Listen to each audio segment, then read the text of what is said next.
കഴിഞ്ഞ ദിവസം ഒരു നേതാവ് പറയുന്നത് കേട്ടു, റാപ്പർ വേടന്റെ വരികളൊന്നും അത്ര ശരിയല്ലെന്ന്. നമുക്കൊന്ന് രണ്ട് വരികൾ നോക്കിയാലോ. കാട് കട്ടവൻ നാട്ടിൽ ചോറ് കട്ടവൻ മരിക്കും. 2018 ഫെബ്രുവരി 22 അട്ടപ്പാടിയിലെ 27 വയസ്സുള്ള മധു എന്ന ആദിവാസി യുവാവിനെ ഭക്ഷണം മോഷ്ടിച്ചു എന്നാരോപിച്ച് തല്ലിക്കൊന്ന സംഭവം നിങ്ങൾ ആരും മറന്നിട്ടുണ്ടായിരിക്കില്ല. ആ സംഭവത്തെ പറ്റി അറിയാവുന്ന മനസാക്ഷിയുള്ള ഒരു മനുഷ്യനും ഈ വരി മോശമാണെന്ന് തോന്നില്ല.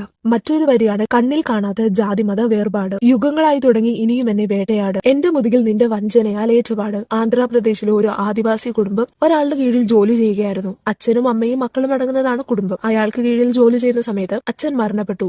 തുടർന്ന് അമ്മയും മക്കളും അവരുടെ നാട്ടിലേക്ക് പോകുവാണെന്ന് അയാളെ അറിയിച്ചപ്പോൾ അയാൾ പറഞ്ഞു, മരിച്ചുപോയ അച്ഛൻ ഇയാളുടെ പക്കൽ നിന്ന് 25,000 രൂപ കടം വാങ്ങിയിട്ടുണ്ടായിരുന്നു, അത് തിരിച്ചു ലഭിക്കാതെ പോകാൻ സാധിക്കില്ലെന്ന്. അങ്ങനെ ആ അമ്മയും മക്കളും അയാളുടെ കീഴിൽ വീണ്ടും ജോലി ചെയ്യാൻ തീരുമാനിച്ചു. പക്ഷേ ഇയാൾ അവർക്ക് വളരെ കുറച്ച് ശമ്പളം മാത്രമാണ് കൊടുത്തിരുന്നത്. അപ്പൊ അമ്മയ്ക്ക് മനസ്സിലായി, ഇങ്ങനെ പോകുവാണെങ്കിൽ എത്ര വർഷങ്ങൾ കഴിഞ്ഞാലും ഈ 25,000 രൂപ കൊടുത്തു തീർക്കാൻ സാധിക്കില്ല.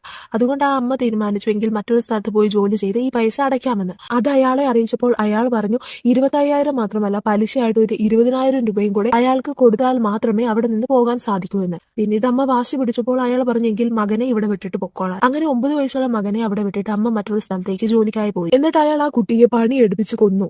അതിനുശേഷം ഈ അമ്മയെ പോലും അറിയിക്കാതെ കുഴിച്ചുമൂടി. ഈ അമ്മ എവിടുന്നൊക്കെയോ കുറച്ച് പൈസയൊക്കെ ആയിട്ട് വന്നപ്പോൾ മകൻ അവിടെ ഉണ്ടായിരുന്നില്ല. മകനെ പറ്റി ചോദിച്ചപ്പോൾ വളരെ മോശമായിട്ടാണ് അയാൾ ഈ സ്ത്രീയോട് പെരുമാറിയത്. ഇപ്പൊ ഞാൻ ഈ പറഞ്ഞ സംഭവം 2025 ഏപ്രിലിൽ നടന്ന കാര്യമാണ്. ഞാൻ രണ്ടാമത് പറഞ്ഞ വേടന്റെ വരിയിലെ എല്ലാ കാര്യങ്ങളും ഈ സംഭവത്തിലുണ്ട്. വേടൻ അത്ര നല്ല ആളാണ് എന്നുള്ള അഭിപ്രായമൊന്നും എനിക്കില്ല. പക്ഷെ അദ്ദേഹത്തിന്റെ വരികളിൽ സത്യമുണ്ട്.